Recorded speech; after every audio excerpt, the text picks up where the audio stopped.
Without further action to limit the spread of coronavirus, there could be 50,000 new cases every day in the UK by mid-October. That's according to the government's chief scientists. Sir Patrick Vallance and Professor Chris Whitty say all 4 nations of the UK now face a tipping point, and they stress the vital importance of respecting the health guidelines at all times.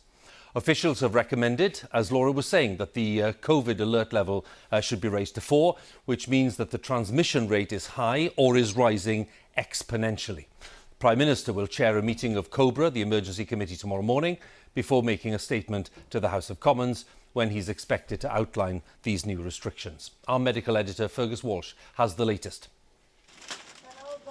No one wants to see another huge wave of COVID cases in hospital, with NHS staff working round the clock in PPE. But the government's key advisers on the pandemic delivered a sombre warning. Although hospital cases are low now compared to April, that could all change. If we don't do enough, the virus will take off. And at the moment, that is the path that we are clearly on. And if we do not change course, then we're going to find ourselves in a very difficult problem. It's thought the epidemic is doubling in size in the UK every week. Now, if that was to happen for the next 4 weeks, we could have nearly 50,000 cases per day. Now, this wasn't a prediction from government scientists, and it doesn't take into account measures to control COVID, like the rule of 6, which only came into force a week ago. And it would still be half the estimated number of cases that we saw in early April. Government scientists are worried that we could be just a few weeks behind Spain and France, where cases have soared in recent weeks, although much of that will be among younger people who are unlikely to fall ill. You're feeling tired. COVID has had a profound impact on many who survive the disease. The message today was take action now to tackle the rise in cases or see the virus spreading again among the vulnerable, with perhaps 200 deaths a day by November. The challenge, therefore, is to make sure that we do not enter into this exponential growth and end up with the problems that you would predict as a result of that. That requires speed, it requires action, and it requires enough in order to be able to bring that down. If we look at admissions to hospital in England with a confirmed COVID diagnosis, they've been rising for the past couple of weeks and now stand at around 200 patients per day.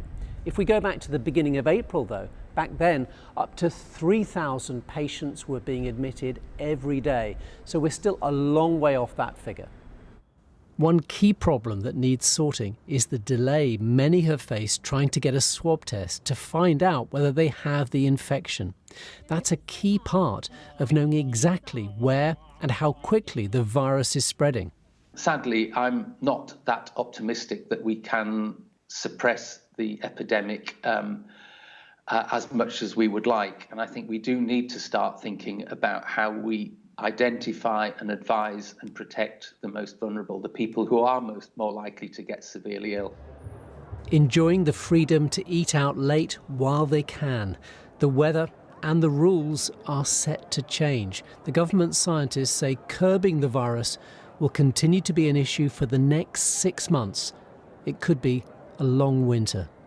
Fergus Walsh, BBC News. Well, as we said, the Prime Minister is expected to outline further measures tomorrow to try to limit the rise in infections. Measures he'll announce will be for England, and they might include ordering pubs to close at 10 p.m. But Downing Street says the 4 home nations have all agreed to act with the united approach as much as they possibly can. New local lockdowns were announced in South Wales today, and in Scotland, more than 1.5 million people are now living with local restrictions. Our political editor, Laura Kuenssberg, looks ahead to the Prime Minister's statement tomorrow. The scientists' faces show it's serious, but it's the politicians that must decide.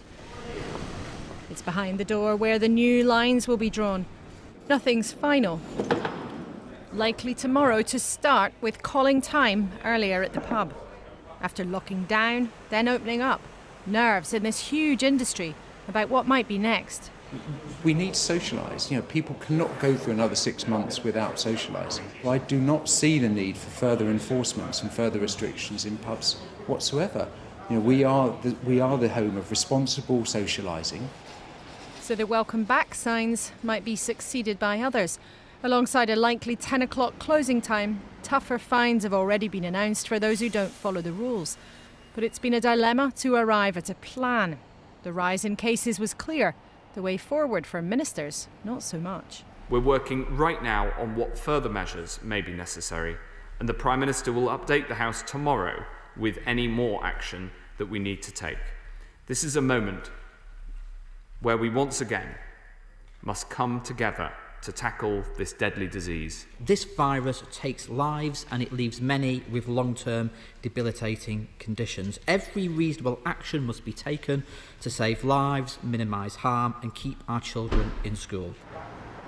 It's not a question of if there will be some form of new restriction, but a conversation at the top of government about exactly what, where and when. Go too far and there could be unnecessary damage to the economy, but don't go far enough and the virus could spread out of control. Ministers are adamant, though, that schools and most workplaces will stay open. This is not a return to March, when the whole country was told, stay at home.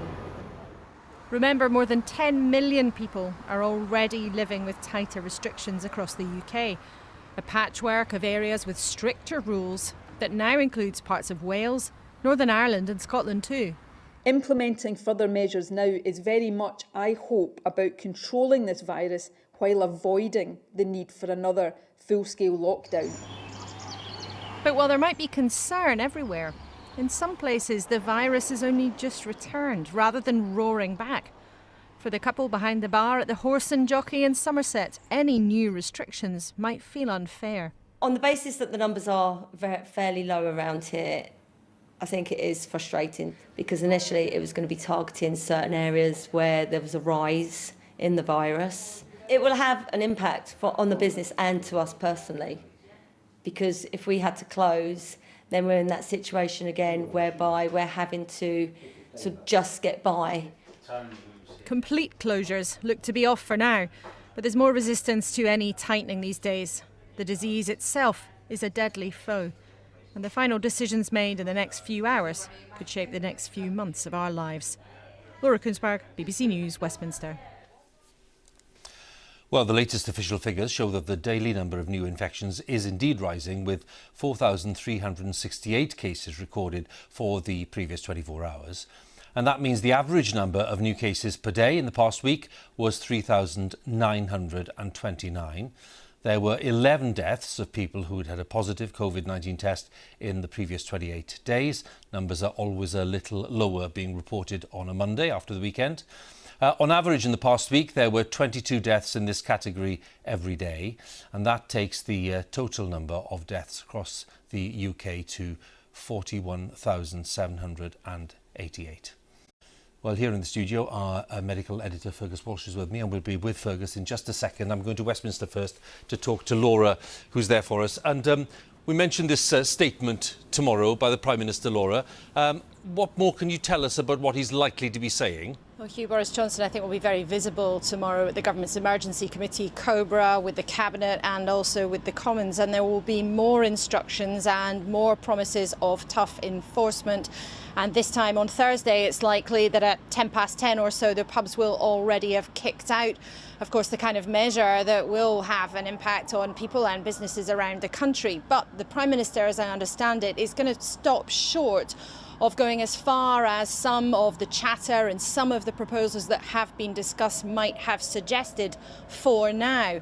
Now, that's partly because Downing Street believes there's still a tiny window where they can bring in new measures that could control the spread of the virus without having to take more draconian action. But it's also because the political environment has really changed since this all began. There's much more restlessness on the Tory backbenches about accepting tough restrictions. There's also more knowledge and more understanding of the disease in government, with the hope that they can stick to things that are more nuanced. But there's also, I think, a concern right at the top of the government about how receptive the public will be to these kinds of measures unless they are absolutely necessary. One member of the cabinet suggested to me that any kind of tough new restriction would be hellishly unpopular. And so much of this depends on the public being willing to take part. And unless and until, therefore, these measures are deemed to be completely necessary, I think there is a concern in the government about making sure that the public's on side. Laura, many thanks. Laura Kuenssberg there at Westminster, bringing us to Fergus here in the studio. And we're mentioning people's trust in this system. Fergus, when we look at hospital admissions that you were explaining earlier, they're nowhere near where they were back in March and April, and that's the reason why lots of people are sceptical, it seems, about the need for new measures. What's the answer to that? Well, the 50,000 cases a day that was mentioned earlier, I'd steer you away from that figure. It was merely an illustration of what we call exponential growth, when cases double and then redouble. But what we do know is that COVID cases tend to rise very, very fast and then fall much, much more slowly. And what Chris Whitty said quite candidly today was that we need something sustainable for the next 6 months. If you don't do enough, the virus surges, but you go too hard, you affect the economy, cause unemployment, poverty, and huge other knock-on effects for the health. Now, as for a vaccine, Patrick Vallance said we might get some cases before winter, but even if all goes well, for the most part, we won't get them until the first half of next year. Fergus, many thanks again. Fergus Walsh there, our medical editor.